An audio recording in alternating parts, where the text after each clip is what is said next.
সব জল্পনার অবসান ঘটিয়ে বাংলায় তৃণমূল কংগ্রেস লোকসভা ২৯টি আসন পেতে চলেছে। বিজেপি পেতে চলেছে ১২টি আসন।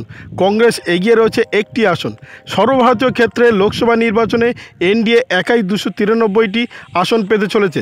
অন্যদিকে কংগ্রেস অর্থাৎ ইন্ডিয়া জোট পেতে চলেছে ২৩২টি আসন, অর্থাৎ এখনও পর্যন্ত এগিয়ে রয়েছে ২৩২টি আসনে এবং অন্যান্যরা এগিয়ে রয়েছে ১৮টি আসনে। এর মধ্যে কংগ্রেস একাই রয়েছে ১০০টি আসনে এগিয়ে। কাঁথিতে এগিয়ে রয়েছে বিজেপির সৌমেন। ১৪ রাউন্ডের পর কাঁথি থেকে বিজেপি প্রার্থী সৌমেন্দু অধিকারী এগিয়ে রয়েছে ২০,৫০২টি ভোটে। বিষ্ণুপুরে এগিয়ে রয়েছে বিজেপি প্রার্থী অর্থাৎ ১৮ রাউন্ডে বিষ্ণুপুর লোকসভা কেন্দ্রে ৭,০৪০ ভোটে এগিয়ে রয়েছে বিজেপি প্রার্থী। মুর্শিদাবাদ অর্থাৎ জঙ্গিপুরের মুর্শিদাবাদে আসনে জয়ী হয়েছেন তৃণমূলের প্রার্থী খলিলুর রহমান। কেরলে খাতা খুলল বিজেপি। কেরলের ত্রিশূর আসনে জয়ী বিজেপি। এই মুহূর্তে ২০টি আসনের মধ্যে বিজেপি তথা এনডিএ 2 আসনে এগিয়ে কিংবা জয়ী হয়েছে। ইউডিএফ 16টি আসনে এবং বামেরা 2টি আসনে এগিয়ে রয়েছে কিংবা জয়ী হতে পারে। মুর্শিদাবাদে অনেক এগিয়ে গিয়েছে তৃণমূল প্রার্থী। মুর্শিদাবাদের তৃণমূল প্রার্থী আবু তাহের খান ইতিমধ্যে ১,০৭,০০০ ভোটে এগিয়ে গিয়েছে। যাদবপুরের রেকর্ড ব্যবধানে এগিয়ে গিয়েছে তৃণমূল কংগ্রেস। যাদবপুরের রেকর্ড ব্যবধান এগিয়ে তৃণমূল প্রার্থী সায়ন ঘোষ। তিনি প্রায় 2,17,০০০ ভোটে এগিয়ে রয়েছেন। উলুবেড়িয়ায় বাড়ছে তৃণমূলের জয়ের ব্যবধান। উলুবেড়িয়ায় তৃণমূল প্রার্থী সাজদা আহমেদ 2,11,356টি ভোটে এগিয়ে রয়েছে।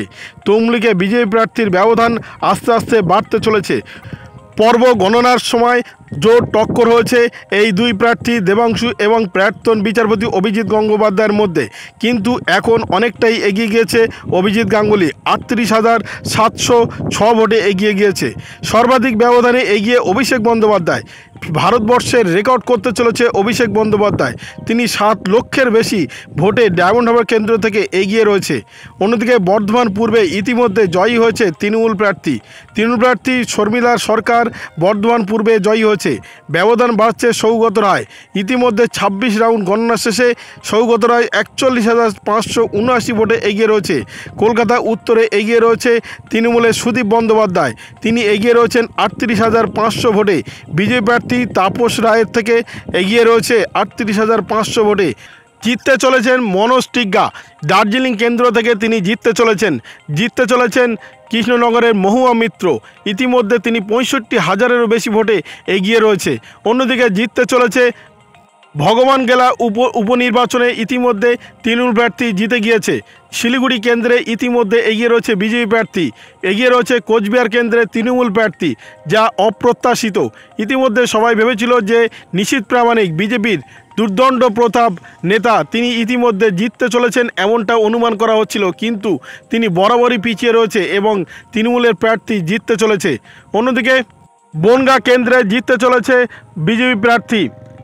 সব মিলিয়ে তৃণমূল কংগ্রেস এবং বিজেপির মধ্যে যে লড়াই হওয়ার সম্ভাবনা ছিল পশ্চিমবঙ্গে, তা নস্যাৎ করে দিয়েছে হিসেব মতো সাধারণ মানুষ। জয় দিয়েই শুরু করেছে। অন্যদিকে বসিরহাট কেন্দ্রে জয়ী হয়েছে তৃণমূল কংগ্রেসের প্রার্থী হাজি নুরুল ইসলাম।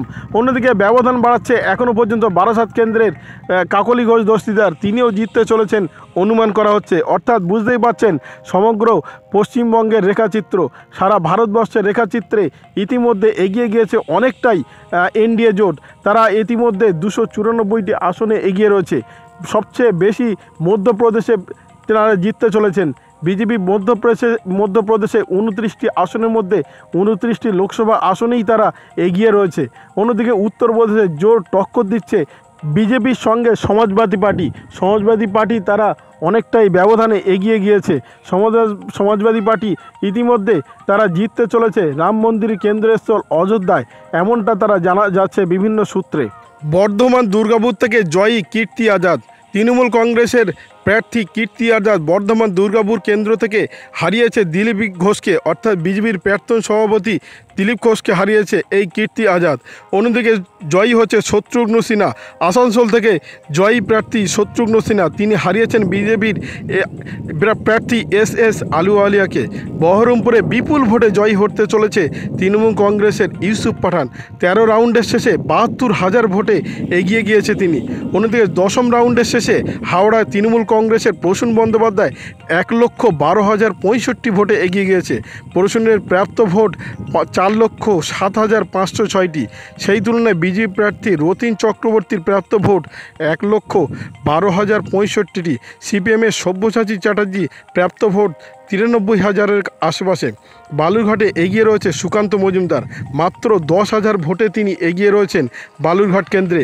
বিপ্লবের তুলনায় 10,000-এর বেশি ভোটে এগিয়ে রয়েছে। কাঁথিতে এগিয়ে রয়েছে ইতিমধ্যে সৌমেন্দু অধিকারী, তিনি 8,000-এর কাছাকাছি ভোটে এগিয়ে রয়েছে। এই কেন্দ্রে জোর টক্কর লড়াই চলছে।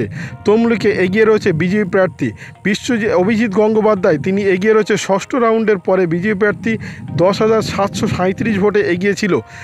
আমেথি থেকে অনেকটা পিছিয়ে পড়ছে স্মৃতি ইরানি। অন্যদিকে রাহুল গান্ধী দুটি কেন্দ্রে দাঁড়িয়েছিলেন, দুটি কেন্দ্রতেই 1 লক্ষের ওপরে ভোটে তিনি এগিয়ে রয়েছেন। পরাজয় স্বীকার করে নিয়েছেন অর্জুন সিং। পার্থ কাছে তিনি পরাজয় স্বীকার করে নিয়েছেন। পার্থ ভৌমিক তিনি জিততে চলেছেন এই অর্জুন সিংয়ের কেন্দ্র, অর্থাৎ ব্যারাকপুর অর্জুন সিংয়ের ঘাঁটি, এখান থেকে পার্থ ভৌমিক জিততে চলেছেন। হাওড়ায় বিপুল ভোটে এগিয়ে রয়েছে তৃণমূলের সাজদা আহমেদ, তিনি জিততে চলেছেন একরকম বলাই চলে। 1,14,261 ভোটে তিনি এগিয়ে রয়েছে। আলিপুরদুয়ারে ব্যবধান বাড়িয়েছেন মনোজ টিগ্গা। অন্যদিকে দেখতে পাচ্ছি বালুরঘাটে হাড্ডাহাড্ডি লড়াইয়ের মধ্যে সুকান্ত মজুমদার কিছুটা এগিয়ে রয়েছে, এখনও পর্যন্ত আমরা এটা জানতে পাচ্ছি। বসিরহাটে নুরুল হকের সঙ্গে রেখা পাত্রের লড়াই হয়নি বললেই চলে। গত জানুয়ারি মাস থেকে বাংলা তথা দেশের শিরোনামে উঠে এসেছিল সন্দেশখালী। 24-এর লোকসভা ভোটে উত্তর 24 পরগনা জেলার সন্দেশখালী বসিরহাট লোকসভা কেন্দ্রের আসনে অন্তর্গত।